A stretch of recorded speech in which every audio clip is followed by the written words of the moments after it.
ازيكم عاملين ايه؟ يا رب تبقوا كويسين وبخير ان شاء الله. النهارده الحلقه الثامنه من حلقات انا والمشاعر. حلقتي النهارده بتتكلم عن ست متجوزه بقالها 8 سنين، عندها اولاد. بتقول لي من فتره الظروف الماديه ما كانتش احسن حاجه، فجوزي قرر ان هو يسافر عشان يحسن الظروف الماديه. وعلى الرغم من السفر والبعد الا ان الظروف الماديه ما اتحسنتش قوي ومقصر معانا جدا. انا كنت مستحمله لحد ما عرفت ان هو بيخوني وليه علاقات نسائيه هناك كتير، والوضع ده انا مش هقدر ان استحمله، فانا قررت ان انا اتطلق. بس انا مشكلتي ان انا عايزه اذيه، عايزه انتقم منه، عايزه اضايقه، عايزه اوجعه، ومش عارفه اعمل ايه ومتلخبطه. طيب، طبعا هنا المشاعر مسيطره عليها مشاعر الانتقام، هي حد اتاذى ومشاعر الانتقام مسيطره عليه.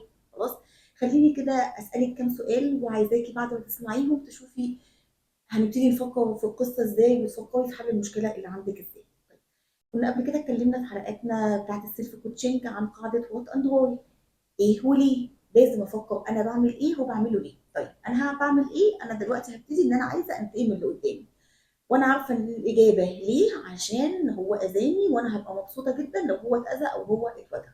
طيب، تعالي بقى كده نفكر في وحده الانتقام ديت هتبقى عامله ازاي. اول حاجه، انا عشان انتقم من حد يبقى لازم اقعد اخطط وافكر انا هعمل فيه ايه واقول ايه عشان ابتدي ان انا اضايقه، عشان ابتدي ان انا اوجعه. هل ده هياخد من طاقتي؟ هياخد من طاقتي. هياخد مجهود؟ هياخد مجهود. هياخد من وقتي؟ هياخد من وقتي. طيب، ده حد اذاني ووجعني، هل يستاهل ان انا ابذل علشان اضايقه طاقه ومجهود واضيع في وقتي؟ هل هو يستاهل مني كده؟ ولا الاولى ان الطاقه والمجهود والوقت ده احسن بيه من نفسيتي ونفسيه اولادي، واحوط عليهم وهعرف ازاي نطلع من الازمه دي؟ اول حاجه. تاني حاجه، في رحلتك بقى في الانتقام، اغلب الظن البني ادم اللي بيبقى عاوز ينتقم ده بيبقى تعرض لخذلان جامد قوي، تمام؟ فبيفكر ان كل صفه حلوه فيه هي اللي ادت في الاخر ان هو يتحط في الخذلان دوت والوجع ده. فانت لو طيبه هتتعلمي تبقي شريره عشان محدش يأذيكي عشان تعرفي تنتقمي. لو انت صادقه هتتعلمي الكذب عشان تعرفي تقولي حوارات على الانسان التاني دوت عشان خاطر تنتقمي.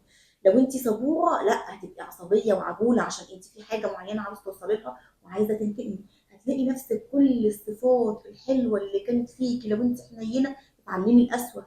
كل الصفات الحلوه اللي كانت فيكي انت بتفقديها واحده واحده وتتحولي لشخص تاني انت مش عارفاه. هتلاقي في نهايه رحلتك من الانتقام ده، حتى لو انت ضايقتي الشخص ده وحتى لو انت اذيتيه، انت اذيتي نفسك اكتر، انك هتتحولي لشخصيه انت مش عارفاها. عايزاكي تفكري، هل اي حد فينا، اي حد ضايقه، الصح ان انا ابذل عشانه الطاقه دي واغير من نفسي للاوحش عشان خاطر انتقم منه، ولا اوفر طاقتي ومجهودي في ان انا احسن من نفسي واحسن من نفسيتي واثبت له ان هو اصلا ما كانش يستاهل ان انا اكون موجوده في حياته؟ عشان كده دايما بقول قاعده نحطها في حياتنا: اكتر شخص بيتاذى من الانتقام هو الشخص اللي بيسعى للانتقام، ان هو مع الاسف اللي بيفقد جزء كبير من انسانيته ومن اخلاقه عشان خاطر يعرف يواكب اذيه الشخص اللي قدامه وينتقم منه. اشوفكم الحلقه الجايه ان شاء الله.